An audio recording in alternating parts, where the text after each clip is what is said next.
बिस्मिल्लाहिर्रहमानिर्रहीम जी दोस्तों की हाल जो ठीक हो खैरियत है। अच्छी यार अज गल इस तरह है कि अल्लाह पाक ने निज़ाम कुदरत बनाया माँ का तो औलाद का एक रिश्ता जिसकी दुनिया के उत्ते कोई मिसाल नहीं। पर अज जी साड़ी पंजाब की माँ है ये वेख लो अम्मा जी की करती ने पियाँ भी पंजाब की आवाम को कारोबार कोई नहीं, भुखी मरती पई है, कारोबार इन्हों को कोई नहीं, गुरबत बच्चे मर गए ने।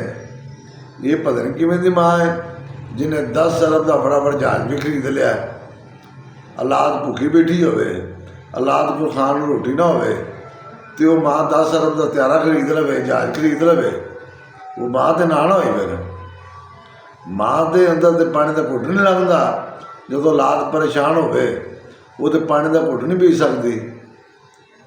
माँ का तो रिश्ता है, आ रिश्ता तो नहीं भी औलाद भुखी मरे, औलाद को कारोबार कोई ना होवे। पर पंजाब की माँ है जिन्हें फटाफट 10 अरब का जहाज भी खरीद लिया। इस मुल्क का सारा सिस्टम गलत है, पूरा सिस्टम। भी वेखो तुसी हिसाब लाओ कि जिदे को नौकरी कोई नहीं, जिदे को कारोबार कोई नहीं, उन्हें टैक्स भी देना है, सब कुछ उन्हें देना है। तो जिन्होंने को नौकरियां ने जेडे महीने बाद आमदन ले रहे हैं, मुल्क में लुट रहे हैं, उन्होंने सिस्टम चेक करो कि उन्होंने बिजली भी फ्री, उन्होंने तेल भी फ्री, उन्होंने दवाइयाँ भी फ्री, उन्होंने सारा सिस्टम फ्री है।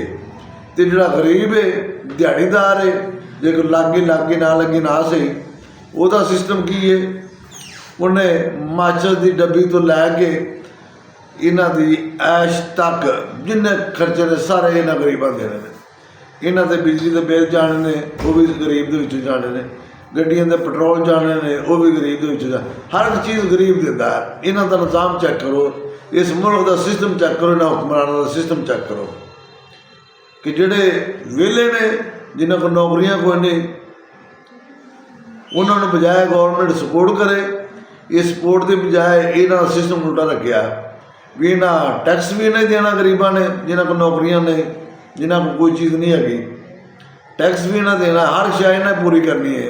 बिजली के बिल इन्हें देने ने, गैस के बिल जोड़े वड्डे लोग पालते हैं ना जी आ नौकरियां वाले, इन्हों के बिल भी, इन्हों के तेल भी, वो भी इस गरीब जो गरीब आवाम है ना जी, जिन्हों को कारोबार को नहीं, कोई नौकरी को नहीं, कोई गल को नहीं, कोई बात को नहीं, वो ये पैसे भी उन्होंने देने ने गरीबों ने, जिन्हों का वास्ते को नहीं, जिन्हों को ना नौकरी है, ना गल ना बात है। इस मुल्क का सिस्टम चेक कर लो, सारा सिस्टम पुट्ठा है। जोड़े लखा रुपये तनख्वाह लै रहे हैं, लखा रिश्वत लै रहे हैं, दवाइयाँ फ्री, हर एक चीज़ उन्होंने फ्री, हर एक चीज़ फ्री उन्होंने, उन्हें कुछ भी नहीं देना। तो जो गरीब है जिसको को ना नौकरी है, ना गल ना बात, ये सब कुछ उन्हें पूरा करना है। इन्हों के बिजली के बिल भी असा पूरे करने ने, इन्हों के गड्डियों के पेट्रोल भी असा, मेडिसन, हर शय इन्हों के खाने तो लैके हर चीज़ तक वो गरीब ने देने ने। जो वेला है जिसका नौकरी नहीं, कुछ नहीं है, कोई गल नहीं, कोई बात नहीं, जो गरीब है बिल्कुल। देखो सिस्टम चेक करो, इस मुल्क का निज़ाम चेक करो, कोई खुदा का खौफ करो। जे अल्लाह पाक ने तुहाडे हथ इस मुल्क की बाग दौड़ दे छड़ी है, तुहाडे ते जिम्मेदारियां ने, मरना भी जो कल दुनिया से तो जुल्म कर रहे हुए, अवाम जलील हो रही है, अवाम परेशान है, अवाम को कारोबार को नहीं, सफैद पोशे थे लखों लोगों को मैं जानना जोड़े अज तो 5-4 साल 6 साल पीछे बहुत अच्छी जिंदगी गुजारते सन, जोड़े इस टाइम जीरो हो पे ने, ना वो किसी को दसन जोगे, ना उन्होंने पूछने वाला, वो अपने घर के अपनी 4 दीवारी से बेचारे मरते हैं पे। ठीक है ना, लिहाजा अम्मा जी माँ का रिश्ता बड़ा अल्लाह पाक ने एक अलहदा निज़ाम रखा है, यदा एक वखरा मजा है। पर वो माँ मैं नहीं वेखी जिसकी औलाद परेशान होवे तो माँ मौजा करती फिरे, वो 10-10 अरब के जहाज़ों से फिरे, 10 अरब का जहाज मंगा लवे। अगे भी जहाज तो है ही सी ना, चलो जो 2 सीटां उस घट सन तो कोई गल नहीं, तू ही वेखना सी भी मेरी औलाद भुखी है, मेरी औलाद को कारोबार को नहीं, मेरी औलाद परेशान है, फिर तो बिल्कुल आंदे एक 10 अरब तो किसी गरीबा च तकसीम कर दी। ये 10 अरब नाल तू आ जिहड़े गरीब मस्कीन ने इन्हां 'ਚ तकसीम कर दी किन्ने घरां दा चूल्हा चलना सी। जहाज ते अगे भी आए थे ना, चलो छोटा सी सीटां को रूप घट था ना, उस कोई गल नहीं सी। पर नहीं, ज़बानी कलामी मां नहीं बनया जाता, मां प्रैक्टिकल होंदी है। मां दे अंदर तो कोई शैल लंघदी नहीं जो औलाद होंदी परेशान हो गई।